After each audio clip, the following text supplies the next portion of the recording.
El contenido y las imágenes de este programa se difunden con fines noticiosos y de interés público. Además, los comentarios, opiniones y expresiones de sus invitados son responsabilidad exclusiva de ellos y no representan ni deben interpretarse como la opinión de este canal. EICNEX, nuestros periodistas y presentadores mantienen un nivel de compromiso con su audiencia, de entretener e informar de manera objetiva y con responsabilidad.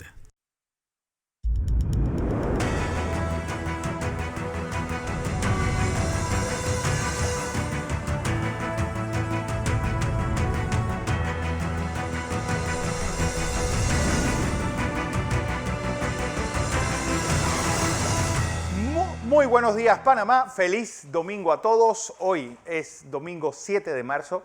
Hoy es el Día Mundial de la Gente del Campo. Una semana donde empezamos recordando, bueno, el Día de la Mujer mañana y también que hace un año apareció el coronavirus en Panamá. Exactamente, el primer caso nos dieron a conocer el 9 de marzo, Fernando. Un año ya de todo esto y del 10 decretado pandemia. Exacto. Bueno, pues sobre eso vamos a hablar porque al final empezó esta fase 2 de vacunación el pasado jueves 4. El presidente de la República se reunió primero con las enfermeras y posteriormente inició ese proceso en el circuito 86, en el área de San Miguelito. Vamos en el ecuador de ese proceso de vacunación para mayores de 60 años y mi primer invitado es el doctor Eduardo Ortega, secretario general de la Secretaría Nacional de Ciencia y Tecnología, encargado de este proceso de vacunación. Doctor Ortega, buenos días, feliz domingo. Buenos días, muchas gracias por la invitación, Fernando. Doctor, debe ir marchando todo bajo control y terminado San Miguelito, ¿qué debe seguir y cuáles son las expectativas de por lo menos terminar con esa gran masa de población mayor de 60 años de Panamá? Sí, muchas gracias, Fernando. Son 532.000 panameños que están por arriba de los 60 años de edad. En el caso de San Miguelito estamos hablando de aproximadamente 57.000, de los cuales probablemente 55.000 o un poco más estaban ya enlistados para vacunarse, ¿no? Lo interesante, Fernando, que me llama la atención y me hace ser muy optimista, es que el 90% de las personas que eran candidatos para vacunarse se registraron y se verificaron. Sí. Eso es extraordinario. Y ver a las personas ese primer día hacer fila para vacunarse también extraordinario. Ahí sigue el 88 y del 88 son aproximadamente 55.000 personas. ¿Qué creemos que va a estar pasando? Vamos a terminar probablemente San Miguelito el martes y hay algunas personas que no aparecen en la lista de la base de datos. Sin embargo, no se deben desesperar porque el último día se va a hacer lo que se llama como un barrido y ahí se van a recoger todos aquellos que de pronto fueron a vacunarse y no estaban. Ahí se anotan y entonces el martes se va a poder vacunar todas esas personas.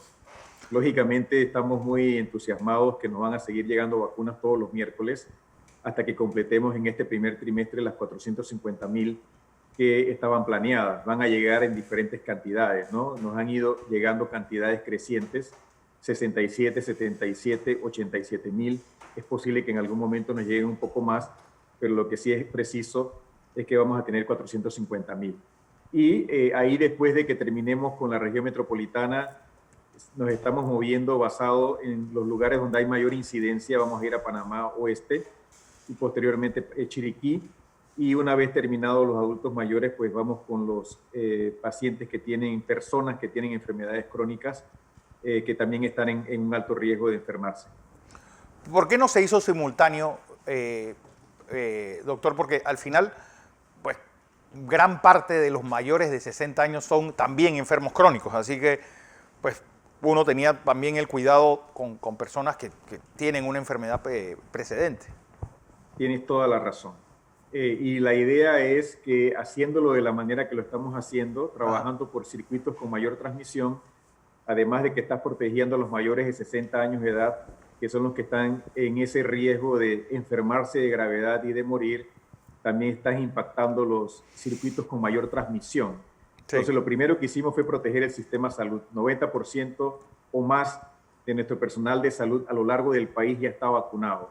Así que no se va a colapsar el sistema porque nuestro personal de salud se enferme, pudiera colapsarse si tenemos una demanda extraordinaria y no podemos cumplirla, pero todo el personal de salud está protegido. Se ha cumplido con el primer objetivo de la estrategia.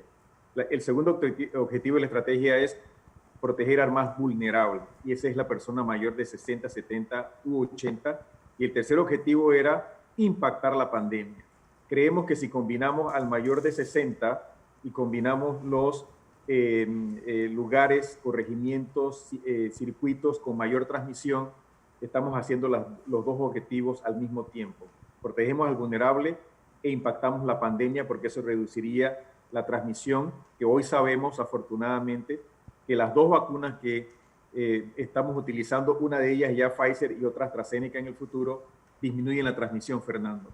Y disminuyen la transmisión en un 70-90%. ¿Y eso qué significa? Que cuando tú te vacunas, te proteges directamente, pero estás protegiendo a las personas que no se han podido vacunar todavía, porque el virus no es capaz de multiplicarse y no es capaz de transmitirse desde tu persona que ha sido vacunada. Así que son noticias extraordinarias.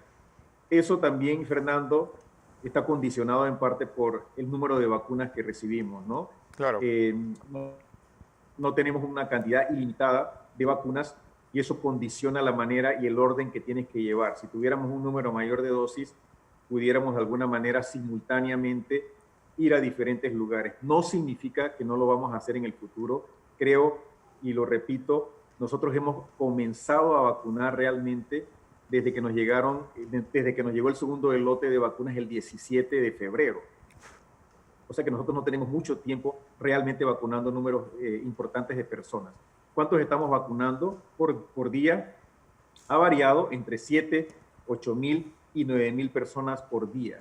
Yo creo que en la medida que ampliemos la vacunación en las escuelas, vamos a llegar a ese número que queremos llegar mínimo, que es de 10,000 personas por día, porque eso significa 70,000 por semana, y significa que en 43 semanas tienes 3 millones de panameños vacunados, y esa sería la meta. Pero todo está condicionado por el número de dosis que nos llega.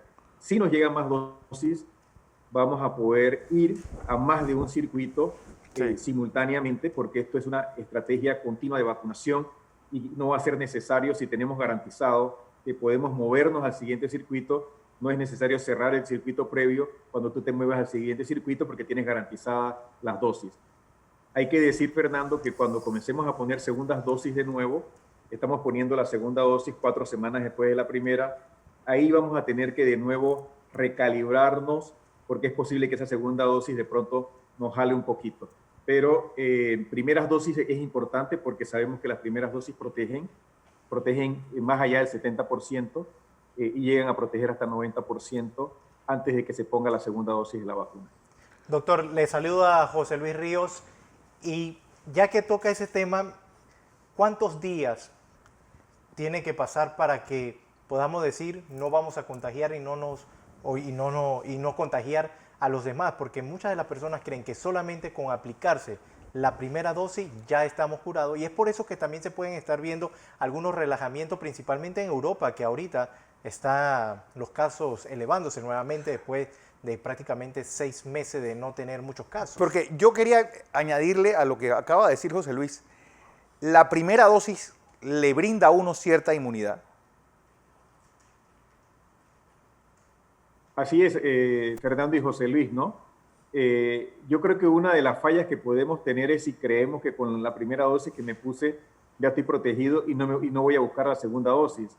O de pronto creo que ya me vacunaron y me quito el cubreboca, y como ya no hay restricción de los fines de semana, comienzo a comportarme como si nada hubiera pasado. No, la vacunación funciona de tal manera que lo que te están inyectando, que es la secuencia genética de una proteína que ahora tu célula produce la vacuna dentro de tu célula, no te están inyectando la vacuna directamente, sino las letras que codifican para que tus células produzcan la vacuna. Eso toma tiempo.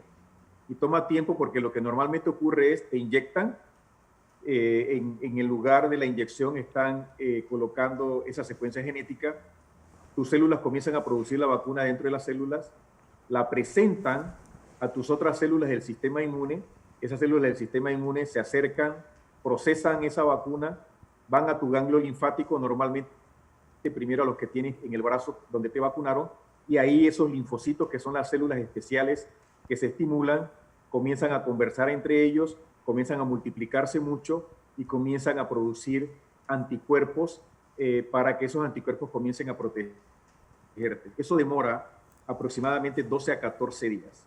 Así que si tú te pones en contacto con el virus antes de que tu sistema inmune esté preparado para protegerte, es posible que te enfermes. Como tú decías, Fernando, una dosis protege, y protege bastante.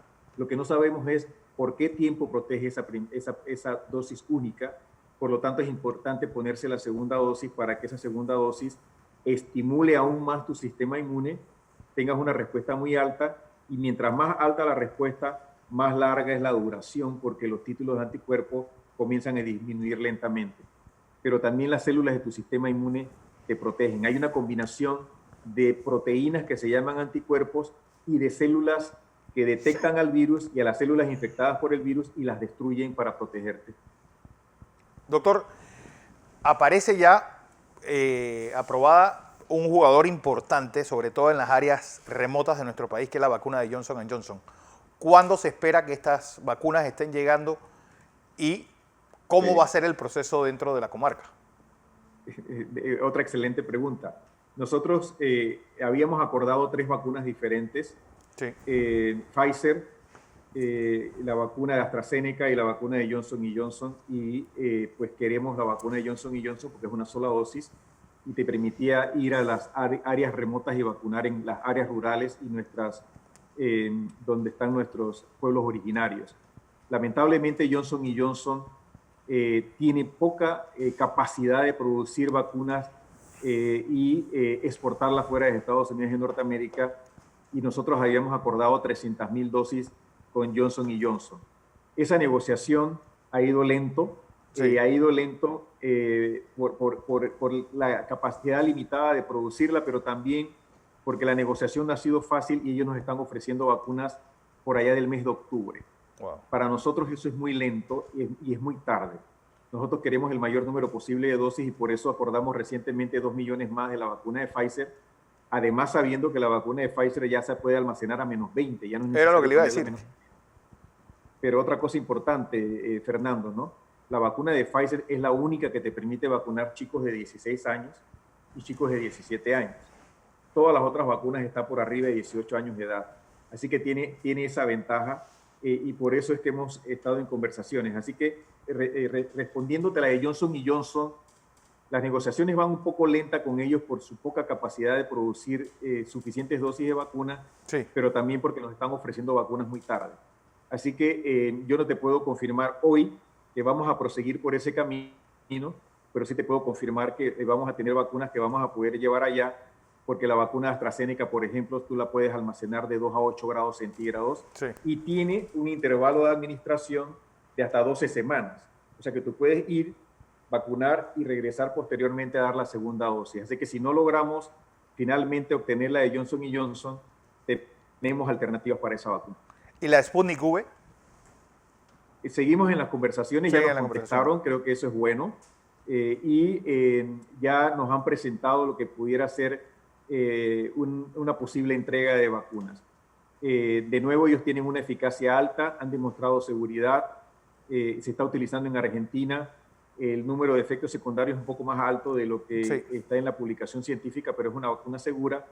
Pero nosotros estamos esperando todavía un poco que una autoridad regulatoria estricta los apruebe, ¿no? Sí. Hemos escuchado que ya Hungría los aprobó, que es un país parte de la Comunidad Económica Europea, pero recientemente ellos se aproximaron a la Agencia Europea de Medicamentos y sabemos que se han aproximado también a la OMS y esos son buenos signos, pero con la llegada de 2 millones de dosis adicionales de Pfizer, estamos hablando que nosotros tenemos por lo menos entre 7.2 y 7.5 millones de dosis ya en Panamá. Bueno, acordadas, no en el país, pero acordadas. ¿Eso qué nos da, Fernando? También nos da la posibilidad de vacunar niños cuando los datos de Pfizer estén listos. Sabemos que Pfizer ha concluido recientemente un estudio en niños de 12 a 15. Sí. Que vamos a tener datos antes de junio. Y también iniciaron un estudio en niños de 5 a 12. Así que cuando tengamos los datos, vamos a tener la vacuna probablemente en el país. Recordemos que niños de 12 a 15 en Panamá son 290,000 aproximadamente.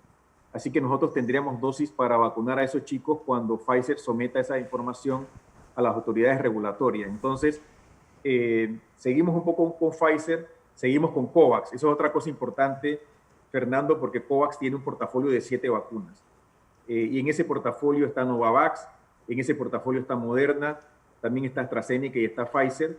Y es posible que además de las que ya tenemos acordadas, nosotros podamos tener a través de COVAX otras vacunas con otras plataformas diferentes. Pero vacunas en Panamá no va a ser un problema si las compañías que hemos contratado las pueden producir. Nosotros sabemos que las podemos distribuir y San Miguelito y el circuito 88 nos van a demostrar si las podemos poner a la velocidad que queremos ponerlas. Así es. Doctor, se está recomendando vacunar también a las embarazadas. Hay mucho temor en esta población en nuestro país porque, como lo hemos conversado en otras entrevistas, doctor, la desinformación que causan las redes sociales, ¿perjudica o hay alguna secuela que pudiese dejar al feto en estos momentos de gestación en una mujer embarazada aplicarse una dosis de esta vacuna? No, José Luis, no hay ninguna contraindicación para vacunar a la mujer embarazada. ¿Y qué sabemos de la mujer embarazada? Cuando tú comparas la mujer embarazada con la no embarazada, ella tiene 3 veces más riesgo de enfermarse gravemente, 3 veces más riesgo de ir a una terapia intensiva y 3 veces más riesgo de necesitar un ventilador mecánico si se enferma de gravedad.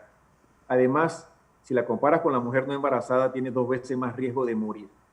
No solo eso, tiene el riesgo de tener un parto prematuro. Y cuando perdemos a una mujer embarazada, estamos perdiendo a una mujer que muy probablemente no es su primer embarazo.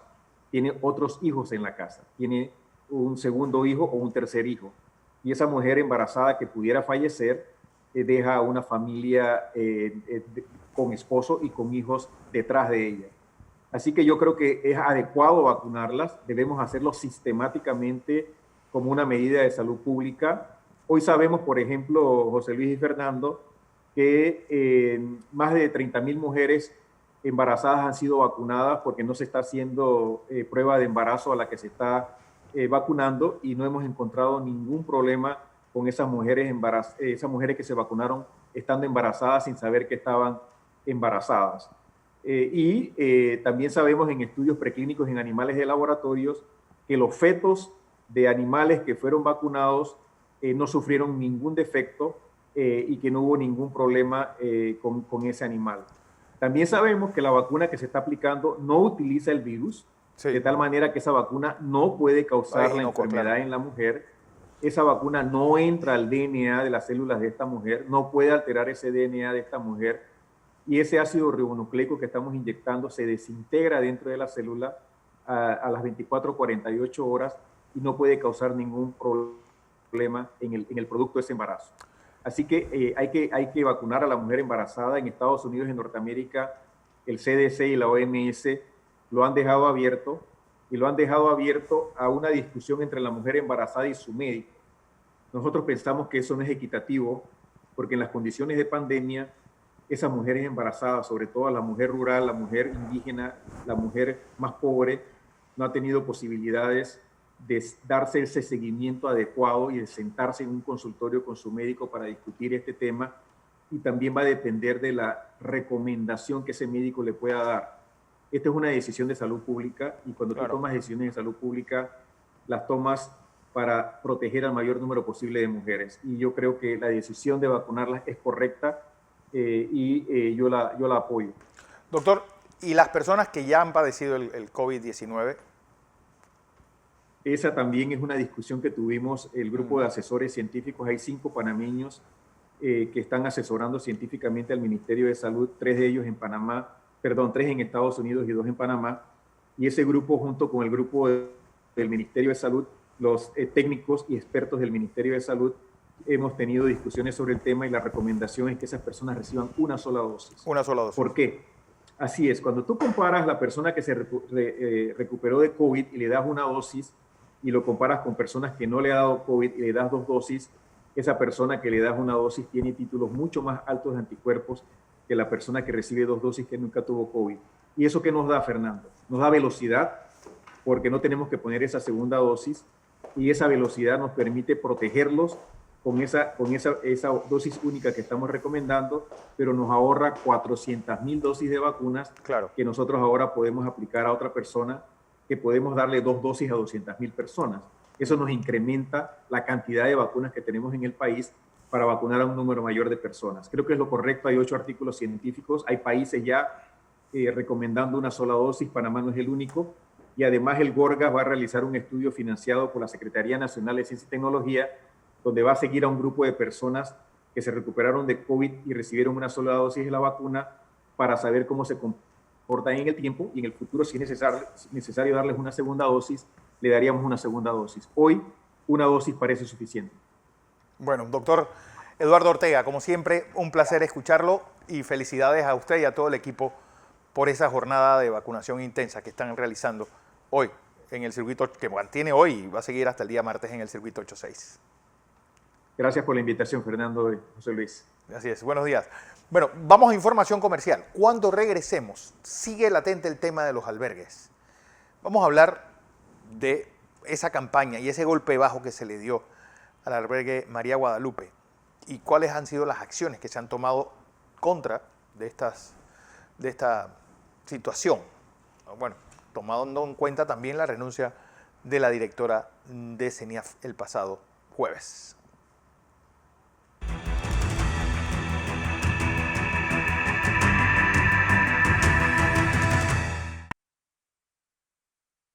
Dale, venimos, Meli.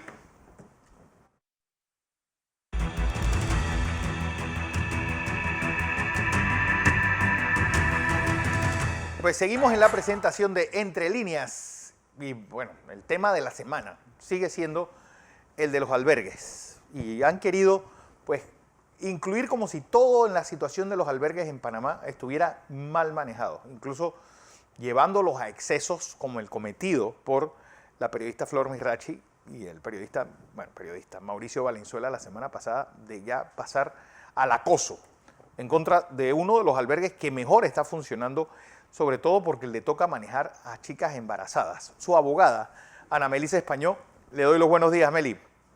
Buenos días, ¿qué tal, Fernando? Gracias. Bueno, una situación realmente que en esto pareciera que están pagando justos por pecadores y por unos pequeños, pocos pecadores están pagando el resto de los justos. Así es. Porque quiero que le expliques a nuestra teleaudiencia y a nuestra radioaudiencia, pues, cómo es el proceso de ustedes en este albergue María Guadalupe, que, por cierto, tiene más de 25 años de existencia, que no estamos hablando de gente que improvisó un albergue y que estuvo, pues, beneficiándose con este subsidio por unos años. Así es. Claro, mira, Fernando, para que los televidentes puedan entender cómo llega una menor embarazada a nuestro programa María Guadalupe. El programa María Guadalupe es un programa que, como bien sabes, tiene más de 26 años de existencia, de haberse llevado a cabo precisamente con la inspiración de brindar esa calidad y calidez en la atención a menores embarazadas en situación de riesgo. Distinto a otros programas que también llevamos como el Hogar Divino Niño, pero en este en específico es un programa único que solamente 2 albergues en toda la República los tienen. Uno es el nuestro y el otro está en Volcán, en Chiriquí. Así que eso pues nos da a nosotros la tranquilidad de que el órgano judicial puede descansar en nuestro trabajo de brindarle a estas menores una respuesta a su situación de riesgo. Cuando esa menor llega al hogar, es porque ya la misma ha sido, la mayoría de las que están en el hogar están sujetas a medidas de protección o a órdenes, como se le dice, de un juez de niñez y adolescencia.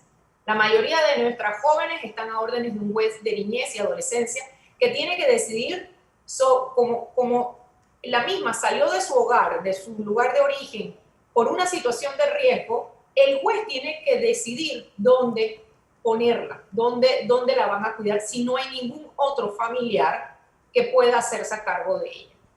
De esa manera, luego de una orden judicial, es que la misma ingresa al centro siempre y cuando cumpla con los perfiles del programa. Dicho eso, nosotros procuramos de que se le brinde la atención médica, atención prenatal. A veces llegan sin ningún solo control prenatal, con meses avanzados de embarazo, y nosotros tenemos que brindarle inmediatamente, levantarle el informe médico, prenatal, psicológico de esa menor, ya que la mayoría son víctimas de abuso sexual. Y dicho, aún aunque ellas hayan dado el consentimiento de la relación sexual, es considerado abuso sexual. Entonces, de esa manera la joven entra y pues de ahí en adelante se le brinda educación. Hemos tenido niñas que se han graduado, han terminado y culminado sus estudios secundarios en el hogar. Y a veces no se quieren ni ir. Claro. Miren, tenemos referencias de los jueces y magistrados que nos han dicho si ese lugar es de 5 estrellas. Le tienen hasta chef, le tienen alguien que les cocine. Digo, realmente se hace con las uñas, pero pues se hace con mucho amor y mucho cariño. Y es por eso que, digo, no podemos decir que todo es perfecto. Claro, hay situaciones que se nos dan y que le vamos a dar inmediata atención y solución, pero de la gravedad o de la índole que salió en esta reseña del domingo pasado, dominical, sobre me dañaron mi vida. Ya ni recuerdo cómo. No, decían como que ustedes no le dieron la opción a abortar, que la mantenían ahí en contra de su voluntad. Es decir, estamos hablando como si hubiera sido casi un encierro carcelario, más que hablar de un lugar donde ella fue a parir y donde se le dio el cuidado posparto a ella y al bebé. Sí, es que como está diseñada la entrevista, apunta a que la forzamos, no le dimos opción a abortar. Espérese, pero ¿cómo usted pretende que nosotros la llevemos a cometer un delito? Claro. La joven que ha sido abusada, y también eso es importante, Fernando, porque la gente tiene que entender que esto es todo un procedimiento. A veces es difícil de explicar porque son tecnicismos jurídicos que la gente no entiende, que hay que darle una rigurosidad y tiene un debido protocolo en la ley. Si la joven se ha presentado la denuncia ante el Ministerio Público para investigar la comisión de un delito en específico de violación o abuso sexual, el fiscal, inmediatamente el equipo interdisciplinario de la Fiscalía, a través de los centros de atención a la víctima, tiene que ofrecerle toda la orientación psicológica para poder brindarle todas estas o preguntarle todas estas situaciones en torno a su vida, y allí el fiscal es la primera red del filtro de atención. El fiscal tiene que, a través de su equipo interdisciplinario, tiene que averiguar si la joven desea interrumpir su embarazo, porque así lo establece la ley, el derecho que establece la ley. Ella tiene esa excepción y puede hacerlo. Pero eso lleva también a través de esa denuncia, lleva un protocolo que se debe de cumplir. De igual manera, el fiscal tiene que remitir, inmediatamente conoce de la denuncia, tiene que remitir al juez de niñez para que el juez de niñez adopte estas medidas. Claro. De dónde va a vivir la niña. Entonces, todas estas situaciones tienen que pasar por un filtro legal en torno a la tutela de los derechos de la niña cuando nosotros la recibimos. Pero nosotros no somos un centro de abortos ni un centro al contrario, nuestro programa es darle el cuidado a esa niña que decidió seguir con su embarazo, ¿no? Entonces, en el caso de la joven, pues muy lamentable, es incongruente. Vuelvo y te repito, Fernando, no podemos sacar las interioridades ni la vida íntima de esa joven porque eso es sujeto a un informe confidencial. Sin embargo, sí puedo manifestar que hay muchísimas incongruencias y que la joven llegó al hogar, incluso cuando la joven presentó problemas en su conducta, nosotros lo manifestamos al juez competente. Tenemos la certificación de que manifestamos, ella está con problemas psiquiátricos, hay que darle atención y el equipo que nosotros teníamos no cumplía con esas expectativas, pero el juez nos manifestó que nuestro programa era el único que estaba dando resultados, por ende nos solicitó que repensáramos esa alternativa porque la menor estaba en buenas condiciones en nuestro centro de protección y ella después a la final manifestó que no se quería ir. Ana Melisa, le saluda José Luis Ríos, y es que ¿qué acciones van a tomar ustedes contra estas personas? Porque ya lo hemos visto, cuáles son su manejo de todas estas situaciones. Ya obtuvieron un logro, que fue la renuncia de la actual directora del CENIAF. Están esperando la renuncia también de la gobernadora, porque ese es el objetivo. La ministra del MIDES. Y de la ministra del MIDES. ¿Qué van a hacer ustedes? Porque ya estamos viendo cómo es el juego y cómo se está manejando, sin importar el daño que le puedan hacer todo lo que se han venido inventando, sin dejar a un lado que hay que investigar también las cosas. Mira, ya se tomaron medidas, se solicitaron, se interpuso una denuncia ante el Ministerio Público el mismo día de la agresión por parte de estos grupos alternativos. Sí, el escrache que le hicieron ustedes, claro. Sí, inmediatamente tuvimos que ir a pedir protección a la Fiscalía de Familia, porque además no es solamente protección a las directoras, sino es protección a las niñas que están ahí, quienes estaban alterando su paz y su salud mental en ese momento. Se estaban irrumpiendo con la paz y tranquilidad de ellas. Y esa situación se puso de conocimiento a las autoridades, y las autoridades nos brindó las medidas de protección legales pertinentes que la ley ofrece. Sobre las otras medidas legales, pues estamos analizándolas realmente, porque esta afectación la manera en que nos han señalado y que nos han indicado de que no hemos aceptado una verdad, pero ¿cuál verdad? Claro. La verdad es que o la obligamos a dar a luz, eso es realmente totalmente falso. Y que tampoco fueron a buscar su parte, para conocer su parte. Que no fueron, en la rigurosidad periodística, no buscaron la opinión suya, del equipo de todo este albergue. No buscaron nuestra opinión cuando nosotros mandamos el comunicado a la prensa al día siguiente. Pues vemos un Twitter en las redes publicando como que era muy fácil para nosotros desmentir los hechos, desmintiendo a la víctima. O sea que no nos dieron oportunidad, seguían manifestando que estábamos negando hechos que ella había narrado. Digo, la entrevistada tiene todo el derecho de narrar la historia como ella la vivió, como ella la percibió, pero el periodista tiene el deber de investigar si realmente la persona está diciendo la verdad. O dar la oportunidad que la otra persona se haga también entender. Hay algo, Meli, que a mí me llama la atención de todo esto, y es decir, hablar de aborto quiere decir que mucho de lo que se está diciendo es introducir la agenda pro aborto en Panamá. ¿Ustedes cómo lo ven? Yo lo veo así. Y lo vemos así, ¿por qué? Porque dentro de una crisis que está viviendo el país, yo creo que una de las mayores crisis en torno a la seguridad y la protección de la niñez y adolescencia de este país, yo creo que esto es sin precedentes. En medio de esta crisis donde tenemos que buscar soluciones, que uno de los más importantes diarios de circulación de este país se haya ensañado en una entrevista únicamente con el tema, porque a la final la conclusión, el primero que lee el título de la entrevista piensa, este albergue está abusando de esas niñas. Eso es lo primero que van a pensar. Segundo, el que va leyendo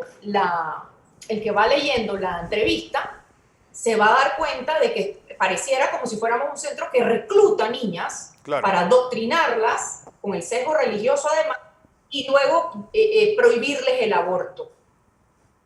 Y realmente eso no es, eso está completamente alejado de la realidad. Entonces, ¿cuál es la agenda? ¿Cuál es el propósito? Si el propósito es abrir el debate al aborto, el cual pues todo tiene el derecho de hacerlo, porque las cosas se pueden debatir, pues que se haga, pero no a costa de medias verdades, o verdades o situaciones tergiversadas, y a costa de la reputación de un centro que tiene más de 26 años de brindarle ayuda al Estado. El daño que le están haciendo no es a nosotros. Nosotros podemos, como ciudadanos, bueno, pues cerramos el centro, perfecto, no pasa nada, pero ¿qué pasa con esas jóvenes? Miles de jóvenes han pasado por ese centro de esos 26 años. Entonces el daño no solamente se lo hacen al Estado, que descansa en estos poquitos programas que hay, en vez de cuidarlos, descansa en nosotros, sino que además incide en que no vas a permitir que se le brinde esa atención a esas niñas que tanto lo necesitan, que de verdad se da cuenta de unas realidades humanas impensables que están sucediendo en nuestro país. Bueno, Ana Melisa, antes pues felicitarte en la víspera del Día Internacional de la Mujer. Mujeres como tú que combativas y sobre todo que tratan de dejar un mundo mejor que el que recibieron a través de estas ayudas que haces. Eso se espera. Gracias. Así es. Vamos a información comercial. Cuando regresemos, hablaremos del tema internacional. Guillermo Antonio Ruiz, Alonso Correa, José Luis Ríos. Después del cambio.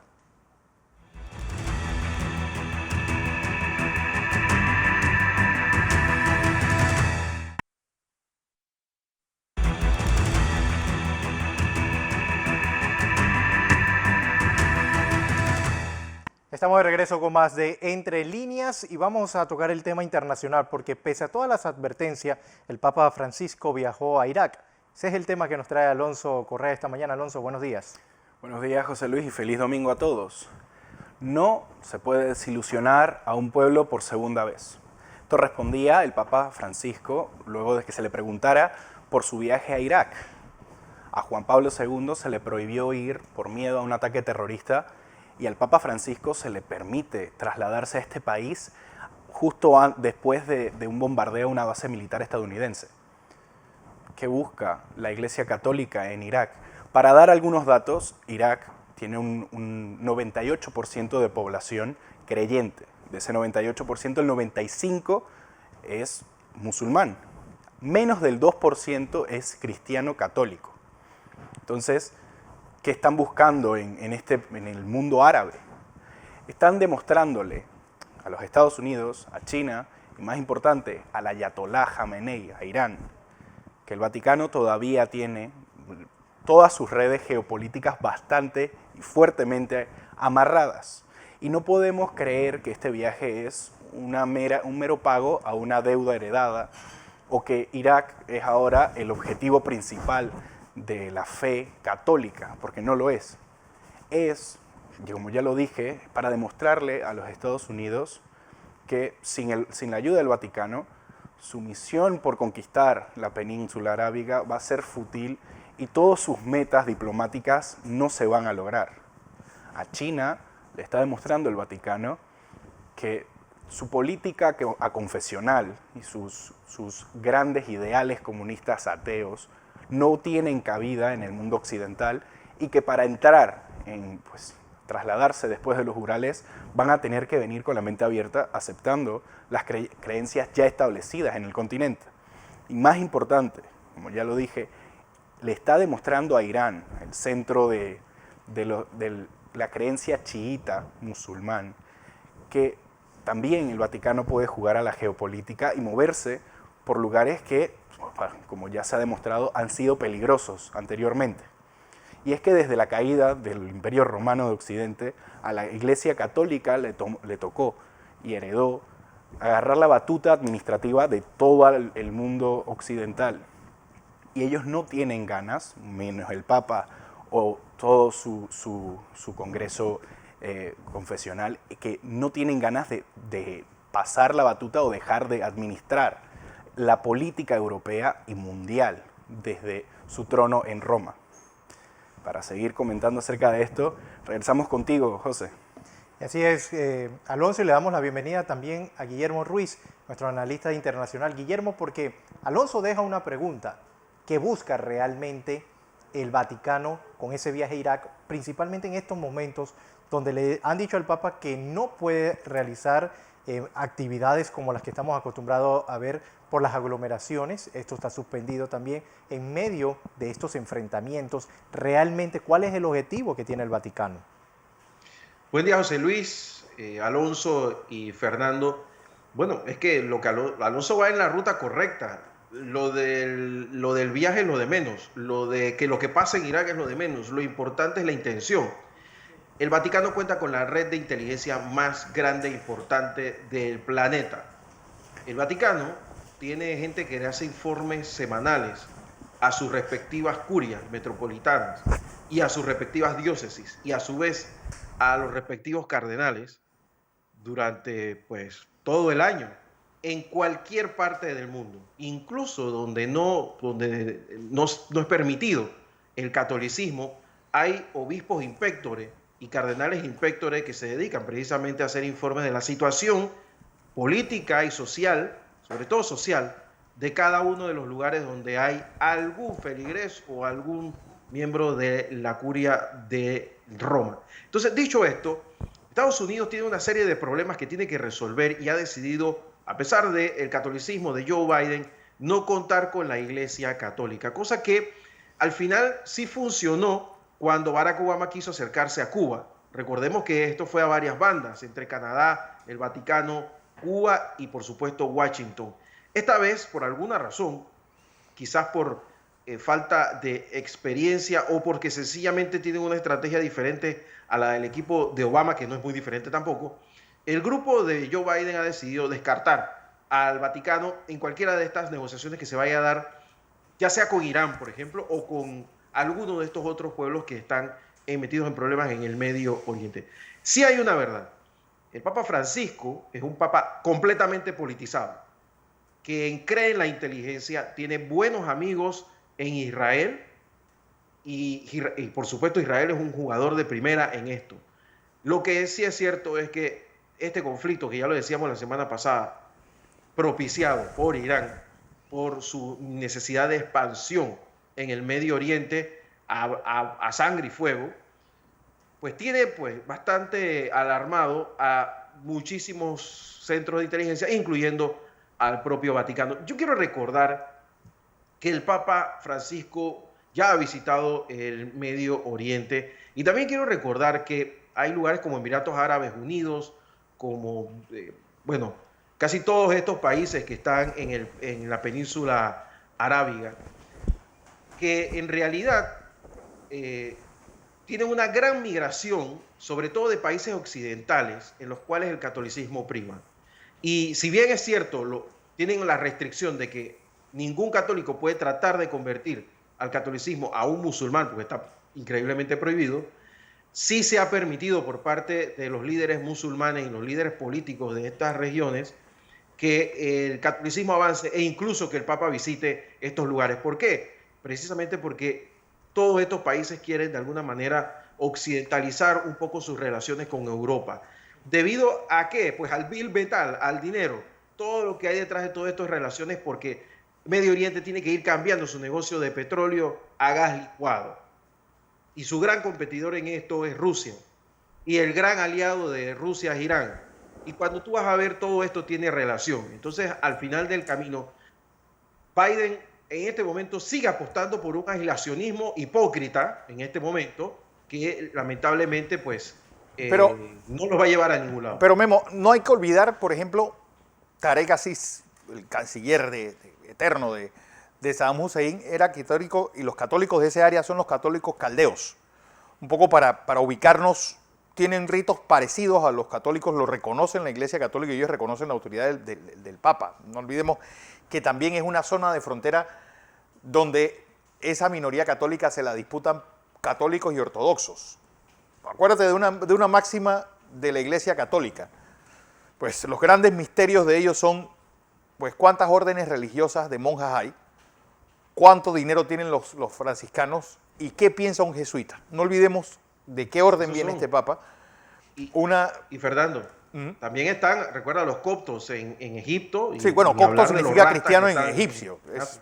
Es básicamente una religión muy parecida a la nuestra, pero ojo con estos caldeos que están desparcidos, sobre todo en Siria y en Irak.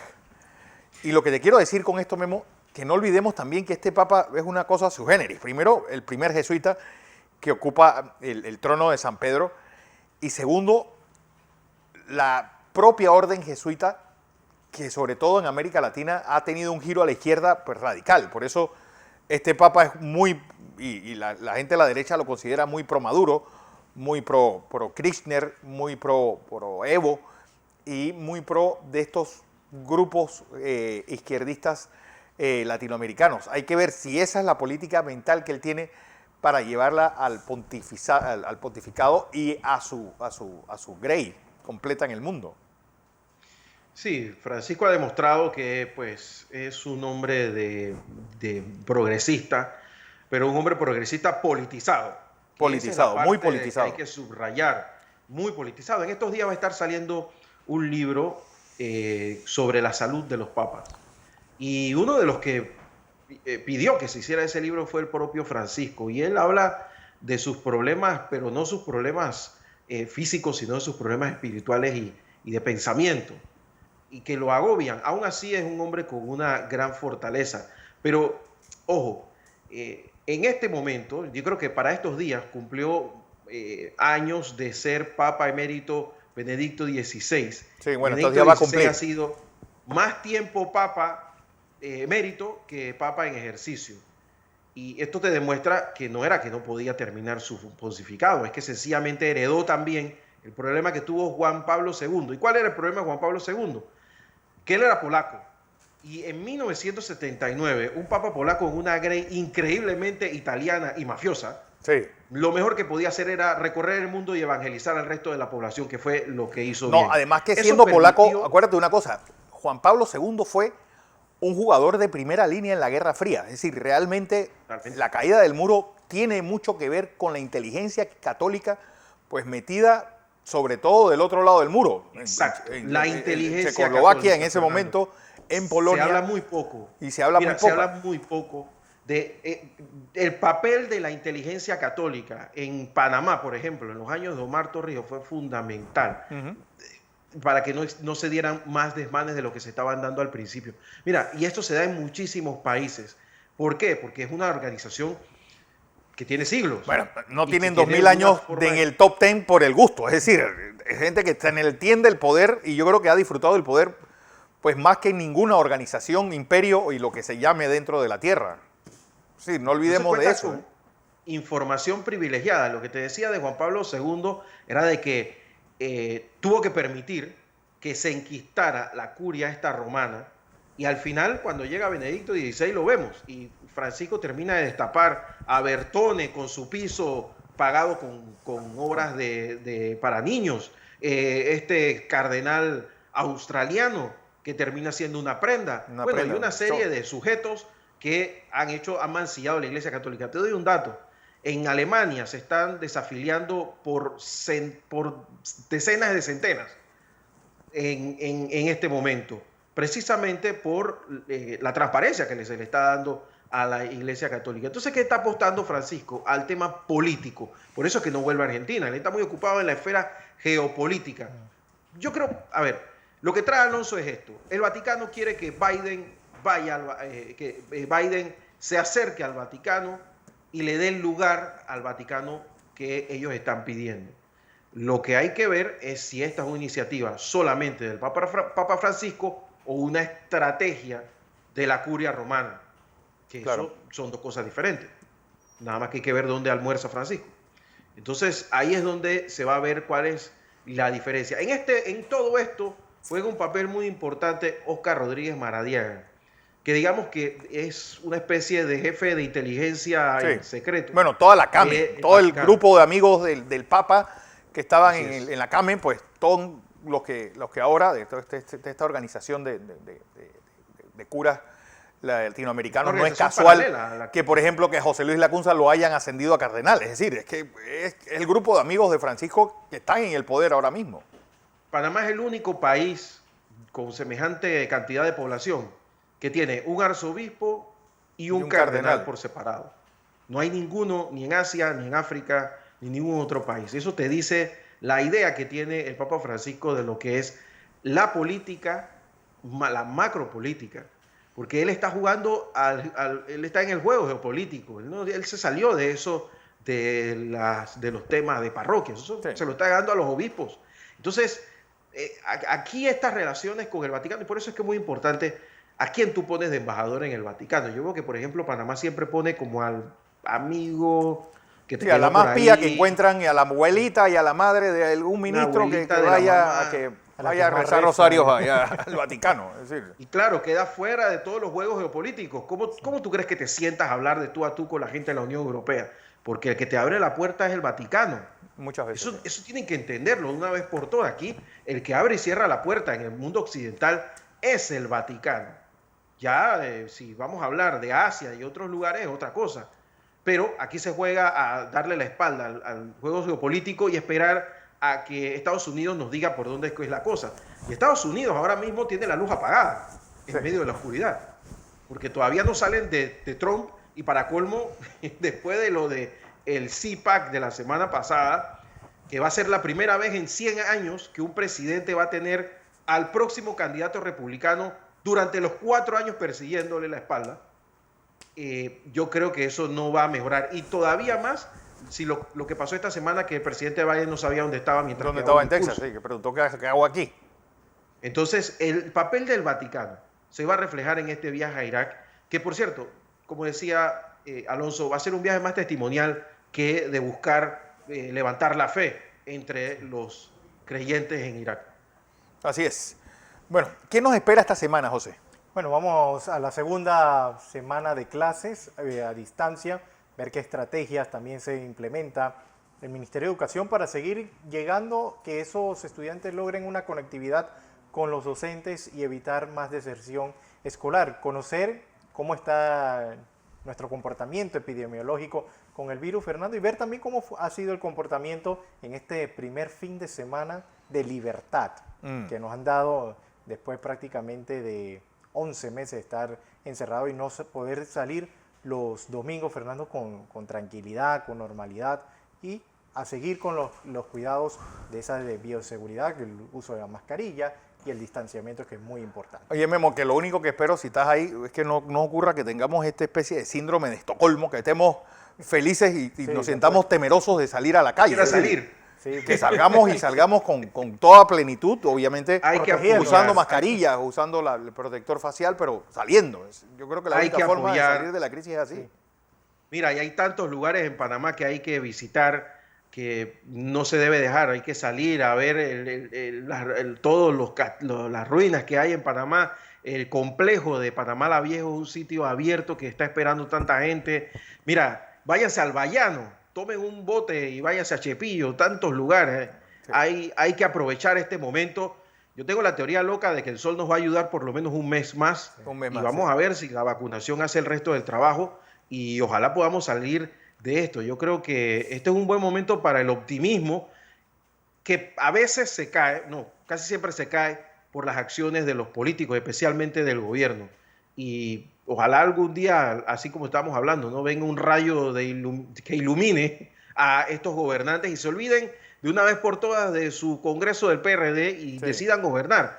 Porque no va a haber PRD que gobernara después de este gobierno. Bueno, también está esta semana congreso del próximo jueves 11, que es el día del cumpleaños del presidente Ricardo Martinelli, el congreso del partido realizando metas, el congreso constitutivo. Así que un nuevo jugador a la arena política. Ojo, Fernando, ojo con eso, es el único partido que se inscribió después de las elecciones que ya está terminando el proceso de formalización. Y en pandemia. Y en pandemia. Eso te da una idea de la fuerza que tiene.